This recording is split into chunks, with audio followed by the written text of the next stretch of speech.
atrás. Boa tarde. Meu nome é Geraldo Estevam, eu sou do Sindicato dos Trabalhadores em Telecomunicações do Distrito Federal. Eu queria saber se tanto o Ministério do Trabalho quanto o IPEA e o DIEESE tem algum estudo relacionado a call center teleatendimento. Eu estava falando até com o Zé Carlos, como que é? Carlos Henrique, né? Ele falou que o IPEA já tem um estudo de alguma coisa em relação ao call center, onde a idade dos trabalhadores ela está entre 18 e, eu colocando 30, mas é menos, está 18 a 28 anos, sendo o primeiro emprego, onde hoje nós temos em torno de 1.500.000 trabalhadores nessa área. É uma área que está de crescimento, é um crescimento muito grande, e onde a rotatividade ela é enorme. E muitos desses trabalhadores, primeiro emprego, e segundo, tá, eu não sei se o pessoal do IPEA ou do DIEESE depois pode até me desmentir ou não, 70% são trabalhadoras. E muitos desses jovens, né, é o primeiro emprego, onde a rotatividade e o calote também é muito grande. Eu queria saber se tem algum estudo e, se possível, depois pudesse disponibilizar para a gente também. Muito obrigado. Bom, da parte do IPEA, a gente ainda não tem um estudo, mas além da investigação sobre rotatividade, a gente tem uma específica para jovens. E no âmbito desse estudo já foi comentado com a gente, que valia a pena um olhar para esse setor aí de call center, principalmente na questão da rotatividade dos jovens. Então, há uma proposta de fazer sim um estudo, mas ainda não temos disponível. Boa tarde, eu sou do setor da construção civil e, como trabalhador da construção civil, sei que a obra tem o tempo de começar e o tempo de terminar. Então, por sua característica, já é rotativa. Eu não acredito que nenhum empresário que possa contratar 5.000 trabalhadores depois daquele empreendimento vai continuar com aqueles 5.000 trabalhadores até que apareça uma outra obra. O que nós questionamos é a forma como é feita essas rotatividades através das subempreiteiras, que às vezes o trabalhador consegue trabalhar na mesma empresa no mesmo empreendimento em 4 empresas e continuando ali. Não é a mão de obra dele que é ruim. Tem alguma coisa que está errado aí, porque ele sai da empresa, continua na outra empresa, naquele mesmo empreendimento, até que vai ao fim. Chega lá no fim, é o calote. A última empresa diz que não vai pagar os direitos dele porque não trabalhou aquele tempo todo. E como é que fica? Aí a gente vai buscar negociação através do Ministério do Trabalho, aí o Ministério Público do Trabalho. Até que esse trabalhador receba o que ele tem de direito, é muito tempo rolado. É isso que nós questionamos e queremos ver isso funcionar, e de forma que não seja tanta empresa sendo contratada pela empresa mãe e que passa o calote nos trabalhadores. Isso acontece também no setor público, através das empresas que trabalham na área de saneamento básico, esgoto, de segurança, na área de elétrica, também, que é a mesma forma. O trabalhador continua prestando serviço ao Estado porque tem uma mão de obra qualificada, mas a empresa que o contratou terminou o contrato e vai embora e não paga seus direitos. E aí o trabalhador vai ser absorvido naquele mesmo setor, porque é qualificado, porque não tem condição de contratar um outro que não esteja qualificado para trabalhar na área de energia, e trabalhar na área de esgoto, e às vezes até mesmo na área de segurança. É isso que nós questionamos e queremos ver funcionar de forma correta, e o Ministério Público do Trabalho está aí para fazer isso. Eu só vou fazer um comentário inicial e passo para o Clemente em seguida. Acho que você tem toda a razão. Inclusive, esses setores da construção civil hoje mostrou aqui, tem a rotatividade de mais de 100%. Não é mais de 100%, porque uma pessoa gira 3 empregos no ano. Entendeu? É difícil. Todas essas áreas têm todo esse problema. Mas eu vou passar a palavra para o Clemente, do DIEESE, que inclusive já estudou essa situação especificamente. Aproveitando para responder já as duas questões, primeiro nós já aprofundamos esses mesmos, na verdade, que eu apresentei hoje de manhã é uma síntese, é 2% do volume de informação que nós geramos sobre o problema da rotatividade. Se vocês pegarem nos 2 livros, vocês verão que tem muitas informações, e essas informações são de um volume muito maior, mais detalhadas. Fizemos o recorte por setor. O Silvestre, que está aqui, o coordenador do Diese, nós já realizamos 5 oficinas setoriais, olhando o problema por setor. Isso será publicado em breve, esse material, e nós pretendemos continuar fazendo esse trabalho, e sabemos, nesse caso do call center, que é um problema. Temos um detalhamento, está o Ademir e o Antônio Barra aqui, que você pode conversar, temos material específico sobre esse nível de atividade. E o que nós estamos convencidos, a partir do estudo, é de que nós precisamos olhar para este problema e entender, primeiro, no sentido geral que fizemos hoje aqui do problema da rotatividade, identificando esse sentido geral no contexto de cada atividade econômica. E, como o companheiro colocou, olhando, no caso da construção, a dinâmica da atividade econômica combinada com um sistema que nós entendamos como um sistema de proteção ao emprego, no contexto da atividade econômica. O nosso sistema de proteção ao emprego está estruturado a partir de um emprego relativamente estável e de longa duração, como na indústria, no setor financeiro, mas as atividades econômicas, na construção, na agricultura e outros, têm uma dinâmica associada à sazonalidade ou ao tipo de atividade econômica que gera a pessoa ter vários vínculos de emprego no nosso sistema. E o sistema de proteção não dá a proteção devida a esse tipo de trabalhador, que trabalha o tempo todo sem proteção. A terceirização agrava o problema, agrava, tanto é que nós estamos tratando da regulamentação da terceirização, temos que discutir a regulamentação, mas em alguns setores o problema fica agravado, o setor da construção é um deles, e agrava mais quando esta relação ainda se dá com o trabalho autônomo, que não é de uma empresa formal, mas é de um trabalhador prestador de serviço, e outras vezes ainda por um tipo de relação informal, que nem autônomo, protegido com a contribuição previdenciária, está regularizado. Então, o problema é muito complexo, em cada setor. A nossa compreensão é de que nós precisamos investir no desenho de um sistema de proteção que dê conta da diversidade da atividade econômica e da relação de trabalho naquela atividade. É possível ter um sistema de proteção para os trabalhadores da construção, para os trabalhadores da agricultura, para os trabalhadores de call center, e há provavelmente situações de trabalho que nós não queremos preservar. Nós, estou falando nós agora, Diese, junto com o movimento sindical, não acreditamos que nós devemos manter na estrutura do país uma empresa que vende força de trabalho. Não acreditamos. Aquilo que aparece como top lá dizendo que aquelas empresas fazem alocação de mão de obra, não está previsto na lei na alocação tempo específica. A alocação permanente, eu contrato uma empresa que me vende força de trabalho. Nós acreditamos que o nosso padrão civilizatório das relações de trabalho devia dizer isso é proibido no Brasil. E essa é a nossa proposta. Portanto, ali a gente proíbe, ali a gente adequa o sistema, o Hélio falou uma ou duas ideias de adequações, de sistemas que podem levar a um sistema de proteção. O trabalhador, dá um exemplo, que trabalha na colheita, se desloca para São Paulo, encerrada uma atividade, volta para fazer a colheita em Pernambuco.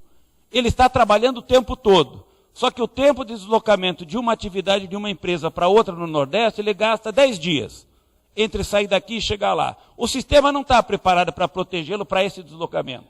Ele faz isso por conta e risco. Por que o sistema não pode estar pensado para proteger este tipo de relação laboral que tem essa característica, que é muito diferente do trabalhador que vai todo dia na Volkswagen trabalhar 8 horas por dia, ou vai em um banco, ou vai no setor público. Outro exemplo, nós no Brasil temos a prática pelo setor público de contratar em fevereiro os professores selitistas para substituir os estatutários que não são contratados, E em dezembro demitimos todo mundo. Todo ano fazemos essa prática regularmente. Aparece na taxa de rotatividade. Por quê? As mesmas pessoas são contratadas todo o tempo. Se a gente pegar no nosso estudo, nós vamos ver que há, em 31 de dezembro, 5 milhões de trabalhadores todo ano são os mesmos, que todo ano estão demitidos e contratados ao longo do ano. Por quê? Porque eles fazem parte de um estoque que roda segundo uma lógica. Se eles estão sempre ocupados, por que eles não podem ter um sistema de proteção diferente? Por que as escolas do setor público demitem em dezembro e contratam em fevereiro o mesmo professor? Para a mesma escola. Nós temos que enfrentar o problema. O gestor público vai dizer o seguinte, é a lei. Ela me proíbe de fazer um contrato de mais longa duração. Se é a lei, pode mudar. Porque o regime não me parece que seja adequado. Na saúde, uma coisa parecida, saúde pública também acontece. E eu podia contar os outros casos. Todos eles revelando que nós precisamos olhar para o problema e criar um ambiente favorável de proteção ao emprego e de segurança para as empresas. Talvez aí a gente comece a achar uma parte dessa rotatividade, ela pode ser superada com um sistema de gestão e de administração de um sistema de proteção mais condizente com o tipo de atividade. Considerando que uma parte da rotatividade faz parte da regra do jogo, faz parte da vida, faz parte das mudanças, mas tem uma parte que acho que é a falha do sistema, e a outra é um tipo de atividade que a gente não deveria permitir.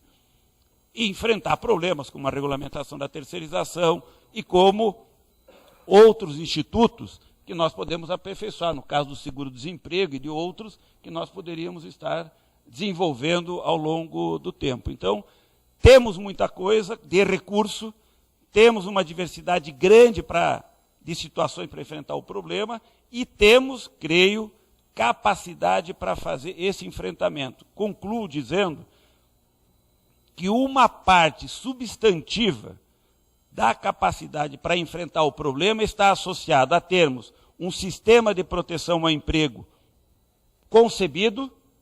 Sistema de proteção ao emprego é diferente de pensar o seguro-desemprego, é pensar um sistema estruturado para proteger o emprego. Segundo, é acreditarmos efetivamente que nas relações, especialmente com a capacidade de organização no local de trabalho, os capazes de regular as relações de trabalho.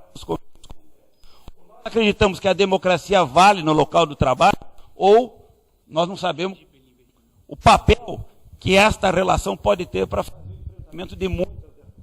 Então, olhar para o sistema de proteção ao emprego e ao sistema de relações de trabalho também é um elemento muito importante para dar condição de enfrentar o problema.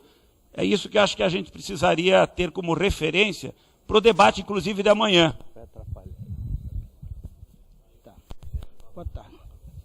Boa tarde, sou Joel Nascimento, sou da FIT Metal, do Cid Metal de São Luís.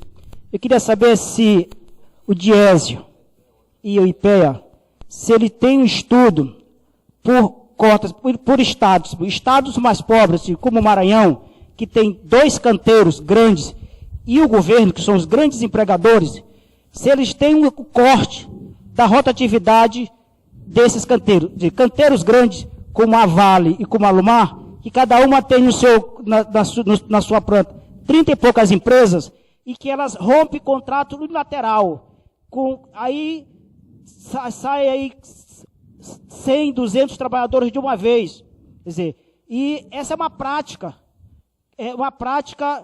lá para nós.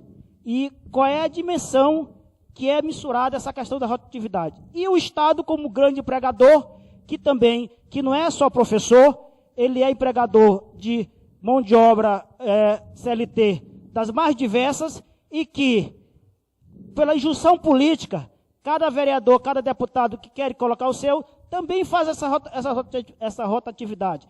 Aí, eu queria saber se vocês têm estudo disso, porque isso é importante para fazer uma avaliação, porque o que o pastor disse aí, quando ele calcula a questão de que nós, trabalhadores, fazemos uma média para poder sair e dizer que o seguro-desemprego vale mais do que o emprego, na verdade ele não conhece o chão de fábrica, ele não sabe a democracia da fábrica. Ele, na verdade, o que ele sabe é mensurar a tese, mas ele não sabe a realidade.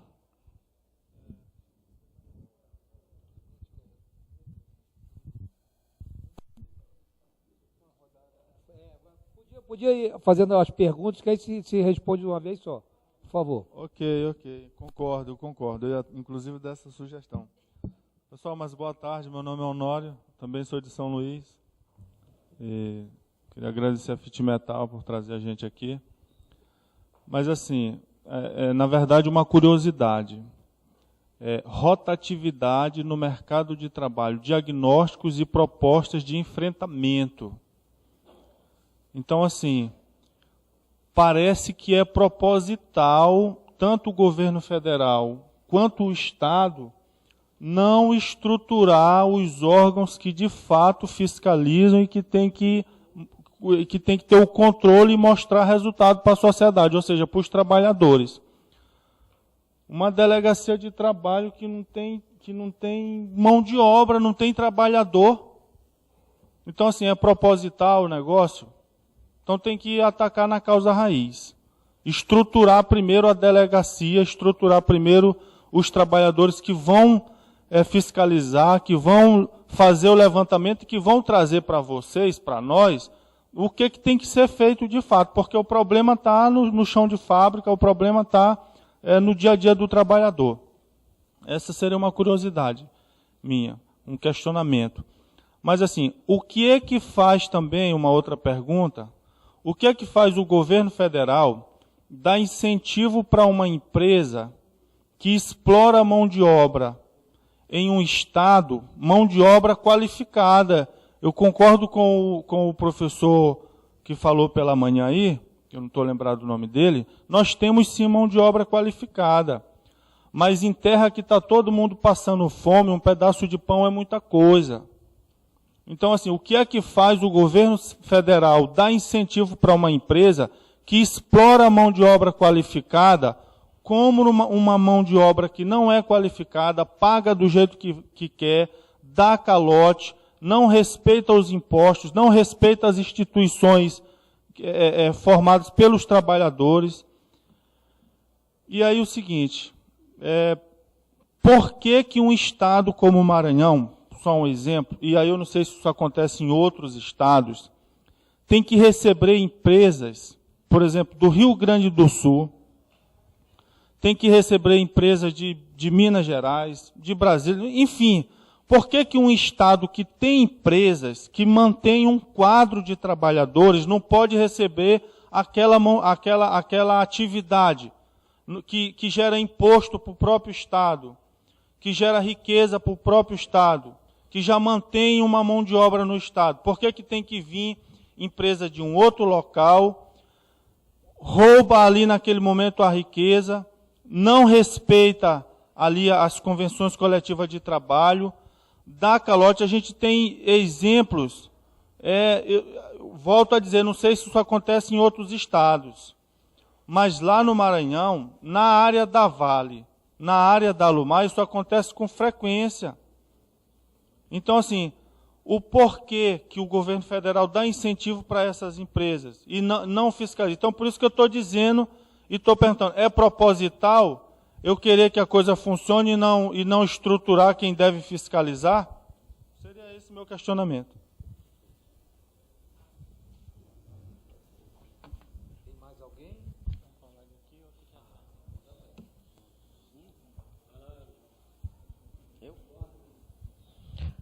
Boa tarde a todos. Meu nome é Jeová de Oliveira, sou da Federação Nacional dos Humanitários, a FNU-CUT, que representa os eletricitários e o pessoal do saneamento, praticamente no Brasil inteiro.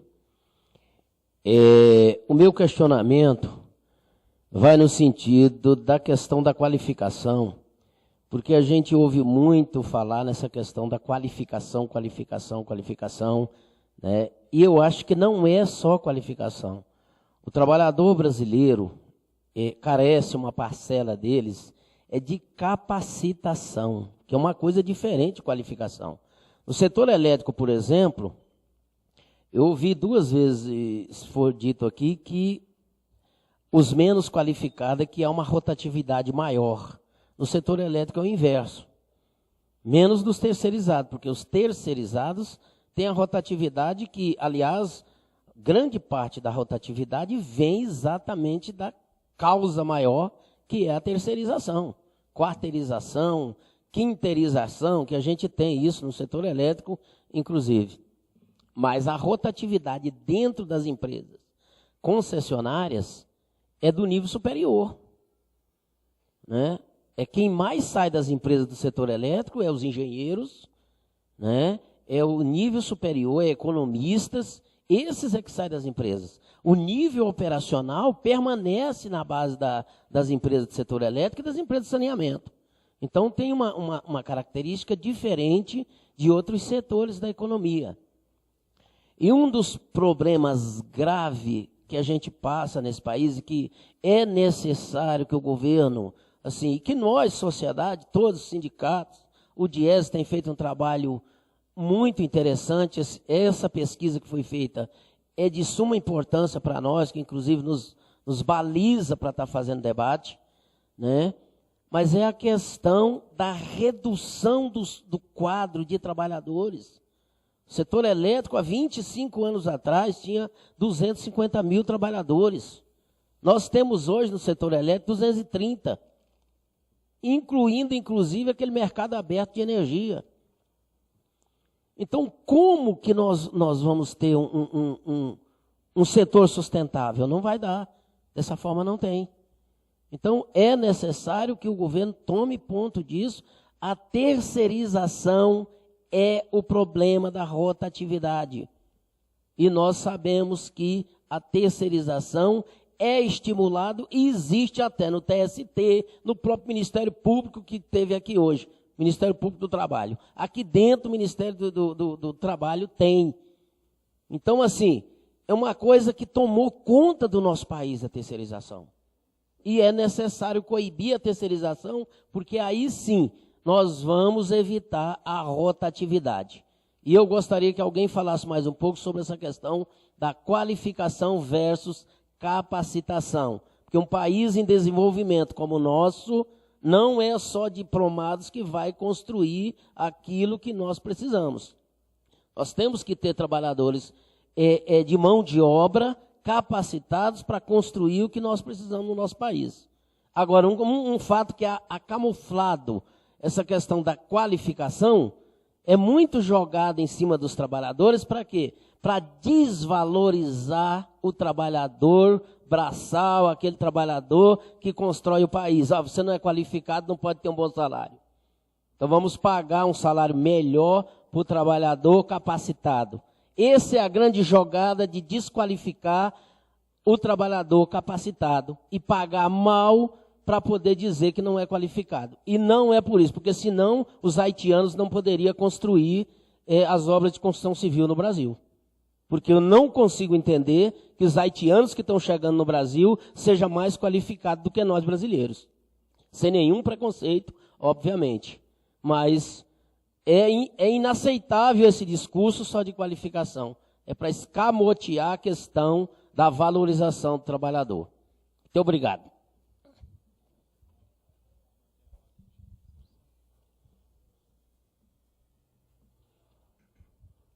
Boa tarde. Meu nome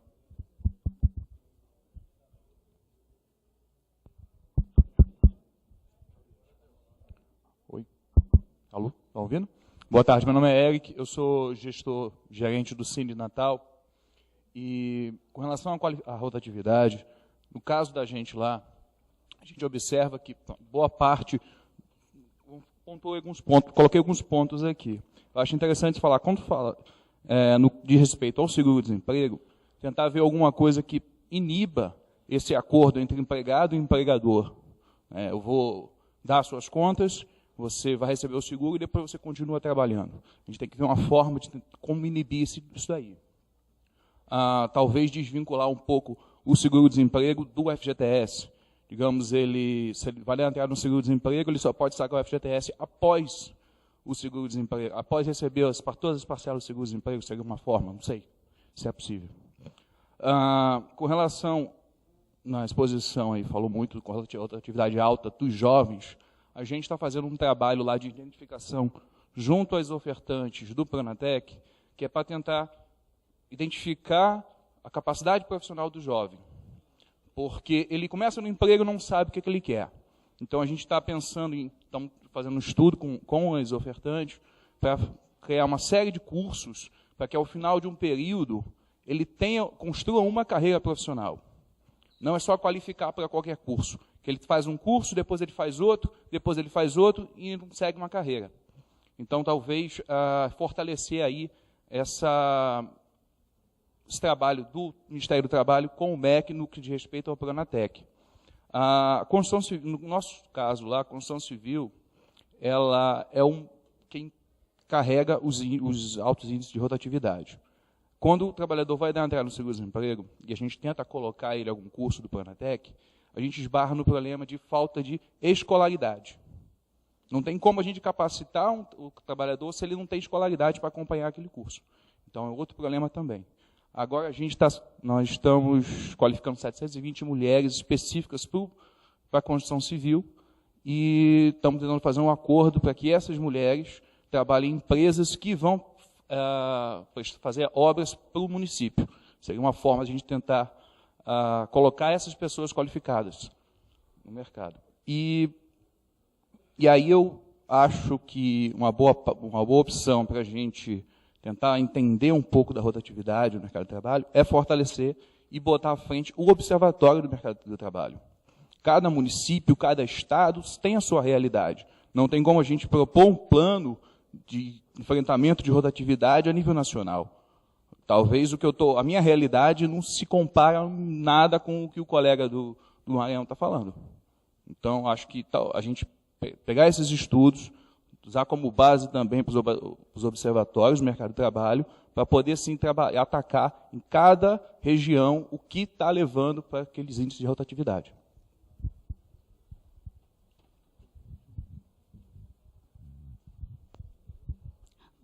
Boa tarde, meu nome é Merilene, sou dos técnicos administrativos daqui de Brasília, e a gente fala em rotatividade, em formação, em qualificação, e eu queria fazer uma observação a respeito do Pronatec e do MTE.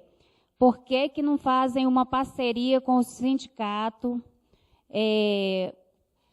uma pesquisa, os próprios sindicatos fazer uma pesquisa daqueles trabalhadores que saem daqueles estabelecimentos e que precisam fazer um curso ou até mesmo voltar para aquela área. Porque muitos trabalhadores, às vezes, saem do ramo da educação, ele não volta para o ramo da educação. Ele vai para o ramo do comércio, ele vai para outras áreas. E queria fazer uma crítica em relação às empresas, que muitas empresas pagam um salário e não tem, acho que, um atrativo para aquele funcionário, aquele trabalhador. E isso aí também dá a respeito da rotatividade também, porque aquele trabalhador recebe aquele salário seco, que não tem um atrativo, não tem um plano de saúde, não tem um ticket de alimentação que condiz com a realidade e acaba também influindo nessa questão da rotatividade. E o Pronatec entrar aí em questão com o sindicato, com essa parceria, aquele trabalhador que sai, se realmente ele quer fazer um curso de qualificação, ele quer permanecer naquele ramo e fazer essa pesquisa para saber quais são as áreas que está tendo mais rotatividade nesse momento. Por exemplo, lá no sindicato a gente tem um total de 20 homologações por dia. Em total, no ano, dá mais ou menos uns 5.760 homologações. Então, tem que fazer essa pesquisa e ver o que está acontecendo. Se é realmente mesmo essa questão da qualificação, se é realmente as empresas que não estão tendo a valorização, se não está tendo um plano de cargos e salário, para estar ficando com aquele trabalhador mais tempo naquela empresa. Essa é a minha observação. Muito obrigada.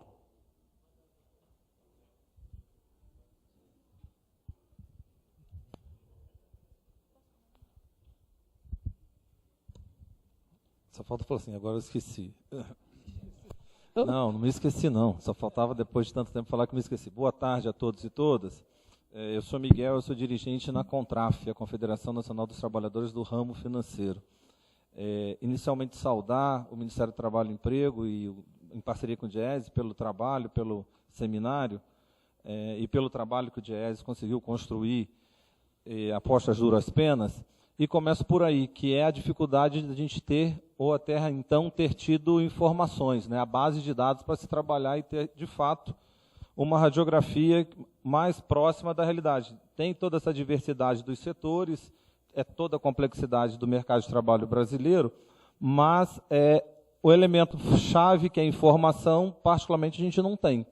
Né? Os sindicatos que atuam fortemente nessa questão no debate do emprego têm sempre uma atuação recorrente, pós-fenômeno, pós-demissão em massa, pós-fenômeno ocorrido. Nunca se consegue se formular, de fato, ser um ator que possa estar chegando para fazer o debate, como a gente está hoje, nesse dia, nessa tarde, nos debruçando para olhar essa questão super importante, fundamental para a estruturação do mercado de trabalho no Brasil.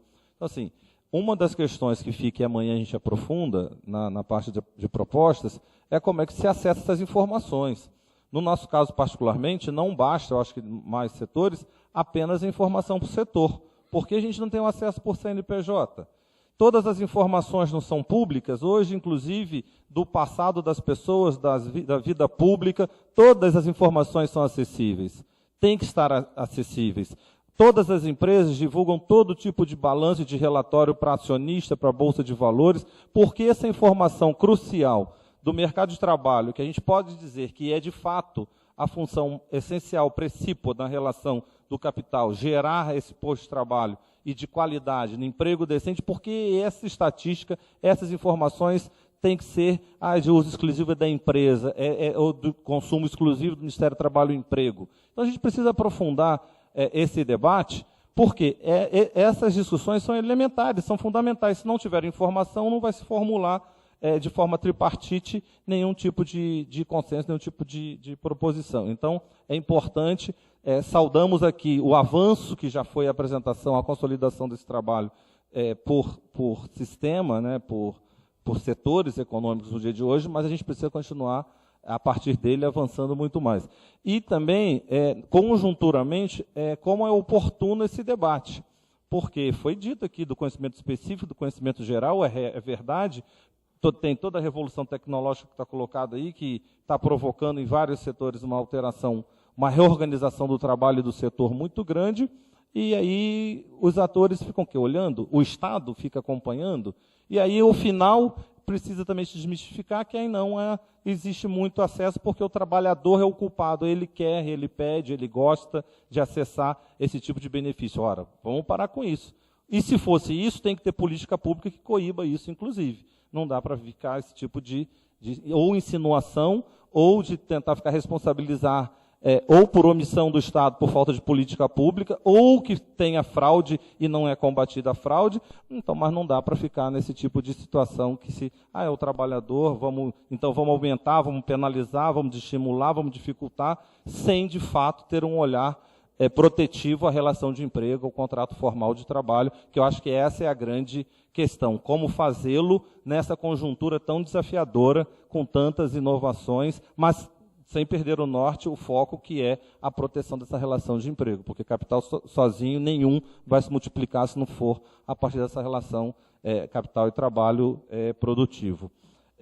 E com relação à terceirização, para finalizar, também nos falta muita informação estatística confiável. Do pouco que nós temos de informação oficial, nós temos toda a clareza que os níveis de rotatividade são absurdos, são muito maiores. A condição de precariedade dessa relação é muito maior, é muito mais severa. E o que está proposto para a regulamentação da terceirização no PL 4330 é um absurdo, porque, como já foi dito aqui, se admite a possibilidade de se terceirizar tudo, desde que o conceito seja apenas de atividade especializada. Ora, o que é atividade especializada? Quem tem essa definição cabal para dizer o que é atividade especializada? Então, corre-se o risco, a pretexto de combater a rotatividade, a gente construir um monstro muito maior. Porque, uma vez regulamentada a terceirização nos moldes do que está proposto, o trabalho formal hoje, contratado diretamente, vai passar a ser terceiro. e a prática é muito maior da rotatividade. Então, eu acho que quem fala que regularizar a terceirização é um dos aspectos importantes para combater a rotatividade, no nosso caso, vai triplicar ou quadriplicar essas nossas estatísticas de rotatividade no país no curto prazo. Nem é no longo, é no curto prazo. Obrigado.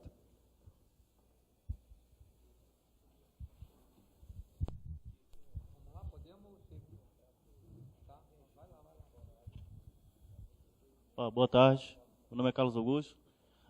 Queria insistir um pouco, falei pela manhã com o professor Charrad, agora há pouco com o professor Hélio, sobre a questão do formato do seguro-desemprego, formato atual, se ele realmente não tem um certo estímulo, né, como já foi colocado por algumas outras pessoas e também já criticado também, se ele não leva a um certo estímulo à rotatividade, né, quer dizer, o seguro-desemprego explicando a rotatividade. Um pouco disso. Não que seja contra o seguro-desemprego, até porque, se não me engano, talvez o Carlos Henrique também possa me ajudar nesse sentido. Se não me engano, o professor Francisco Gaurão fez um trabalho sobre a questão do seguro-desemprego ser importante, principalmente para aquelas classes de empregados que estão mais que são mais vulneráveis à rotatividade, né, que são as que recebem menos e estão menos pouco tempo empregadas. Então, necessariamente, estão também sobre um emprego que possui um pouco menos de proteção e de incentivos e capacitação, entre outros aspectos. Apesar de que o seguro-desemprego aqui no Brasil ter começado bem mais tarde que nos países desenvolvidos e não ser um dos mais generosos, né, comparados com outros, como o da Espanha, que oferece até seguro-desemprego até aposentadoria, por exemplo, considero que o formato atual, que ele não leva a não tem uma obrigação que o trabalhador apresente, né, necessariamente, que está se qualificando, se capacitando, né, ao acessar o seguro-desemprego, apesar do decreto 8.118 de 2003, do ano passado, que ele apenas colocou que poderá ser exigido, né, do trabalhador, não colocou como algo necessário. Enfim, eu acho que me enrolei um pouco, mas só nesse sentido. Você vê dos professores, se eles têm essa ideia de que existe esse estímulo realmente, ou se não cabe mais dizer isso, né, que o seguro-desemprego pode levar a um aumento da rotatividade. Obrigado. Eu queria fazer uma sugestão. Eu queria que a gente, porque senão o horário já são 6 horas, nós vamos avançar. Se as pessoas que ainda têm pergunta vão vir amanhã ou a parte de debate, deixassem a pergunta, as outras para amanhã. Se tem alguém que não vai vir amanhã, que ainda quer fazer a pergunta, faria agora. Porque senão nós vamos, para responder isso aqui tudo, não vai ser fácil. E nós vamos nos alongar muito e as pessoas começam a se evadir do recinto. Entendeu? Tem alguém que tem alguma pergunta ainda que não vai vir amanhã, que quer fazer para complementar? Ou que senão a gente pedir para deixar para amanhã. Entendeu? Pode ser? Pode ser? Tá bom. Tá ok, então. Então eu vou começar por parte do Ministério do Trabalho, respondendo, depois o que couber ao DIEESE, aos demais, aos professores aqui, responder. Primeiro, começando, eu vou fazer uma linha geral, começando pelas nossas dificuldades, como o companheiro lá em cima falou da delegacia, né? Eu sou do tempo que chamava delegacia mesmo, mas não chama mais, né? Agora é Superintendência Regional do Trabalho, mas era a nossa antiga DRT, né? Delegacia Regional do Trabalho, que tinha mesmo, e tem até hoje muito esse aspecto da fiscalização do emprego, das condições do trabalho, do resgate do trabalhador em condições análogas à escravidão. É um trabalho muito bom, mas você tem uma certa razão, é o seguinte, eu não diria que é proposital, mas que o Ministério vem ao longo do tempo, eu estou aqui desde 78, eu garanto que tem gente aqui na plateia que não tinha nem nascido, quando eu já estava trabalhando aqui. E as condições operacionais do Ministério vêm se degradando ao longo do tempo, vêm piorando. Eu não diria que pode passar até pelo processo da terceirização. Nós já tivemos mais de 1.500 funcionários terceirizados, mas foram todos demitidos. Temos hoje só o pessoal de cafezinho e apoio e vigilância e motorista. Tudo agora falta fiscal. Hoje nós fomos ver, nós estamos com 2 superintendências interditadas por falta de condições, falta dinheiro, falta recursos para ter umas condições melhores, mas o ministro está empenhado, o CODEFAT todo ano coloca um orçamento muito bom, bastante generoso para reequipar as superintendências e também os cines, e esse orçamento não é contemplado. Então acaba que a gente gasta muito dinheiro com benefício e podendo gastar, e gasta porque é despesa obrigatória, que eles chamam. Agora a despesa discricionária, que é para você ter uma boa superintendência, ter vários fiscais, ter carro, ter uma rede de computadores excelente, para poder dar um bom serviço, inclusive gastar muito menos com seguro-desemprego, porque ano passado no Cine nós captamos 3.200.000 vagas para emprego e só conseguimos colocar no mercado 800.000 trabalhadores. Se eu tivesse aproveitado 1/3 dessas vagas que sobram aí, eu tinha economizado 5 bilhões em pagamento de seguro-desemprego. Então, realmente, eu não digo que é proposital, mas que as condições são piores e que o Ministério está lutando para conseguir melhorar as condições das superintendências, para acompanhar todo esse tipo de processo, de vínculo junto às empresas, tá certo? Outro ponto que eu quero abordar, que foi colocado aqui, é referente à qualificação profissional. A qualificação profissional, desde que foi feito para o Pronatec, agora, ela está sendo orientada com base nos dados da RAIS e do CAGED. Ou seja, eles estão pactuando com o Sistema S, futuramente vão pactuar com outros tipos de estabelecimentos de ensino, com base nos empregos que estão sendo criados e na quantidade que foram criados e aonde estão sendo criados, para você acabar com aquele cursinho modelo Valita, que se chamava padrão, aquele mesmo curso que às vezes acabava aviltando o salário do trabalhador. Então está sendo usado os dados da RAIS e do CAGED e os dados do Cine para orientar onde esses cursos devem ser feitos, em que quantidade e que curso. Tá? Então a gente acha que isso vai melhorar bastante. Quanto ao companheiro que falou ali sobre a reserva dos dados da RAIS e do CAGED, olha, os dados da RAIS e do CAGED hoje, indivíduo por indivíduo, eles são compartilhados por mais ou menos umas 2.000, nós temos convênio com 2.000 universidades, sindicatos, centrais, o DIEESE faz um vasto uso dessa base, o Clemente é testemunha, ele é usado para o seguro-desemprego, ele não é um dado e não está na reserva, não, ele é disponível. Qualquer sindicato que pedir, eu preciso saber desse número para saber fazer o... Ele é liberado, é um convênio padrão que a gente faz, entendeu? Universidades, todo mundo está totalmente liberado. Você pode entrar na página do Ministério no site, vai ver lá, já tem um modelo, você vai acessar os dados, inclusive individuais, por setores, desde que você se credencie e faça a coisa, esse modelinho que já existe, não é? E finalizando, por onde eu passo aqui, certo, acerca do que o colega de Natal falou, sobre o observatório e o acordo ilícito, essa discussão do acordo ilícito, se existe, não existe, que quantidade existe, é muito complicado. Eu lembro quando o seguro-desemprego foi criado, a gente foi fazer uma campanha aqui, aí o ministro à época falou, não vamos fazer festa para velório, entendeu? Encarando assim o benefício como um sinistro, aquela coisa toda. Mas a lei do seguro, ela dá a mesma importância. O seguro-desemprego tem 2 objetivos: assistência financeira temporária ao trabalhador desempregado e promover sua recolocação no mercado de trabalho, podendo para isso fazer a sua qualificação profissional, entendeu? Então, isso tem sido trabalhado constantemente. O trabalhador que faz um acordo com o patrão, entendeu? Ele é que é o prejudicado, porque ele se aposenta 5 meses depois. Eu, sinceramente, eu acredito, isso é um debate que normalmente a gente tem no CODEFAT.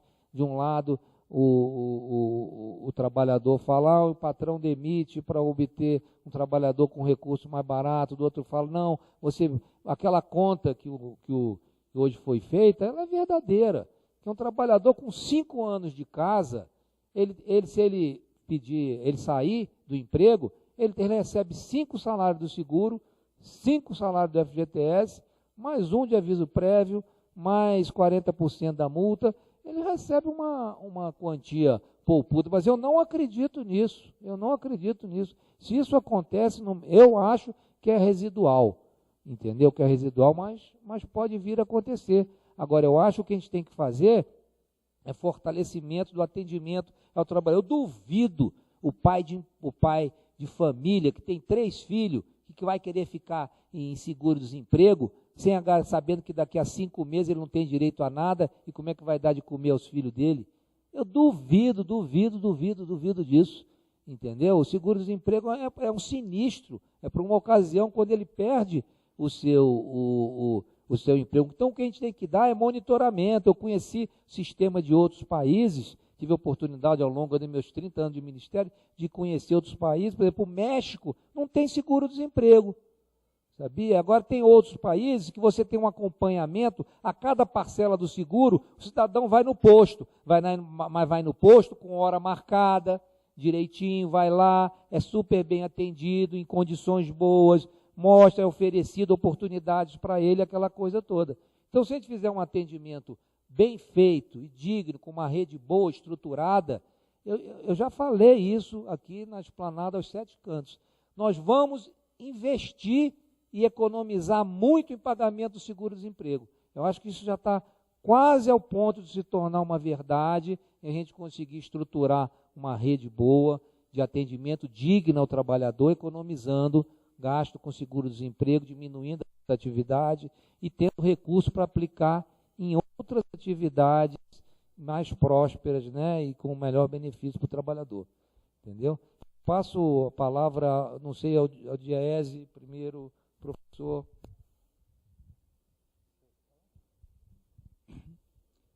Bom, eu vou ser breve, porque o Torelli já me facilitou a tarefa de responder ao colega sobre a questão do seguro-desemprego clássico, se estimula a rotatividade. Então, acho que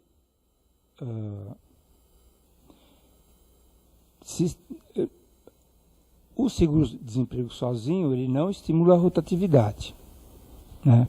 O que tem com relação ao seguro-desemprego é que a sua forma clássica tem todos os ingredientes aqui no Brasil, mas ela não é aplicada. Ou seja, a intermediação, que é a recolocação, programas de microcrédito, formação profissional, tudo existe para se transformar o seguro-desemprego num elemento que vai aliviar a questão da rotatividade, porque vai recolocar o trabalhador mais fácil, ou vai dar um treinamento mais fácil, ou vai colocar ele num programa de microcrédito. E todos nós sabemos, e 30 anos do Torelli, eu também tenho 30 anos, o professor tem 30 anos também de relações com o Ministério, todos tentamos e é muito difícil você fazer essa articulação. Então, o seguro-desemprego clássico, em si, não vai gerar rotatividade. Desde que, e pelo contrário, ele vai ajudar a aliviar se você conseguir articular de fato. E eu sempre falo, não articula porque todos nós que passamos aqui nunca tivemos, vindo de cima, uma ordem que fala, é isso que você tem que fazer, vamos apostar, vamos despender recursos que tinha no FAT e agora já não tem mais. Então, eu não acho que ele cria. A segunda coisa que eu queria aproveitar a fala do Torelli é com relação àquela questão se seguro-desemprego é combinado com fundo de garantia, com aviso prévio, com tudo isso, se estimula a rotatividade. Você acha que é residual? Eu não sei se é tão residual. Agora, a gente tem que dizer uma coisa. Se o trabalhador tem tudo isso à sua disposição e ele vê esse valor lá, ele tenta pegar esse valor, é um direito dele ele é um homo econômicos, como a gente fala. Ele não está errado de fazer isso. Precisa parar de pensar que quando a gente fala que o trabalhador quer pegar esse montante, que é maior do que ele ganharia durante 5 meses, vamos dizer, é uma atividade que ele faz que é um direito dele, porque a lei permite. Então, a gente tem que desprover essa ideia de que, bom, se ele faz isso, ele é uma pessoa inidônea, não é bom caráter. Ao contrário, ele está simplesmente fazendo uso daquilo que lhe é direito de usar.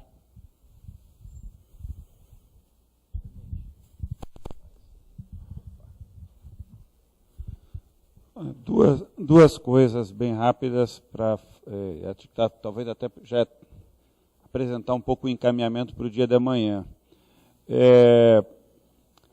Nós estamos pensando que o dia de amanhã será um dia, quando nós passamos na atividade junto com o Ministério, a partir da demanda do Ministério, que amanhã o dia vai ser dedicado a ouvir as confederações de empregadores e a representação sindical de trabalhadores por meio das centrais sindicais sobre que ideias que essas organizações têm para enfrentar o problema da rotatividade.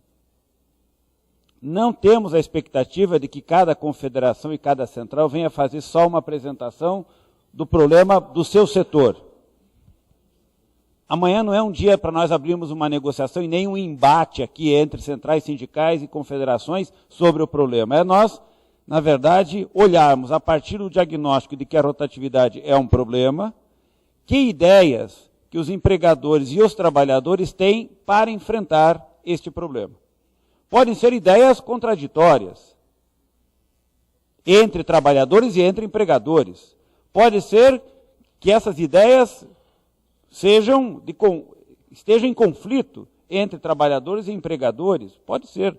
O nosso objetivo amanhã não é abrirmos o debate, é, na verdade, elencarmos visões acerca do entendimento de que nós podemos enfrentar o problema. E se esse conjunto de ideias, ao final do dia, permite nós tomarmos como ideia geral de que é possível enfrentar o problema. Porque aí nós poderíamos responder à ideia do ministro, que é de chamar grupo de trabalho ou grupos de trabalho para desdobrar essas ideias, talvez aí sim, em uma mesa de negociação. Nós acreditamos na negociação para a formulação das propostas, das centrais, confederações, setor público, trabalhar o desenvolvimento de uma proposta. Seja ela qual for, que seja colocada nessa agenda. É provável, se nós estamos certos no diagnóstico, que algumas dessas medidas exigirão um desenho específico, porque consideramos que aquele setor ou aquela situação exige uma abordagem específica a partir de um olhar geral, que é enfrentar o problema naquele contexto específico. Então, a ideia de amanhã é que nós possamos, em uma mesa na parte da manhã, na parte da tarde, a segunda mesa, ouvirmos as 9 confederações de empregadores e as centrais sindicais, falando um pouco como que cada um vê o enfrentamento. Que ideias, que propostas, sabemos que alguns têm projetos, propostas, ideias, gerais ou específicas, não importa, mas que pudéssemos ter um painel ao longo do dia de diferentes abordagens propositivas, não de propostas já finais, mas de diretrizes, de ideias, de valores que nós devemos considerar para pensar o enfrentamento do problema e assim por diante. Essa é a ideia de amanhã. Nós ouviríamos e abriríamos também para os participantes aqui do plenário para complementar com outras ideias, outras propostas, outras sugestões, algumas inclusive começaram a aparecer hoje, que nós pudéssemos ter ao final do dia esse trabalho consolidado. Nós vamos, já por solicitação do Ministério, estamos gravando esses 2 dias e nós vamos sistematizar todas essas propostas, fazer um documento com todas as propostas apresentadas para subsidiar talvez uma segunda etapa que o Ministério tome de chamar reuniões para desenvolver essas propostas. Tá? Então essa é um pouco a ideia de amanhã. Portanto, seria muito importante que todos estivessem, que as confederações de empregadores e as centrais sindicais se preparasse a partir do dia de hoje para uma fala de 10 a 15 minutos cada um, para poder fazer uma sistematização da sua visão de como enfrentar este problema. Nós acreditamos que nós temos um ambiente favorável a um diálogo social para enfrentar esse problema. E acreditamos que o diálogo é a melhor forma de construir propostas, por mais difícil que ele seja.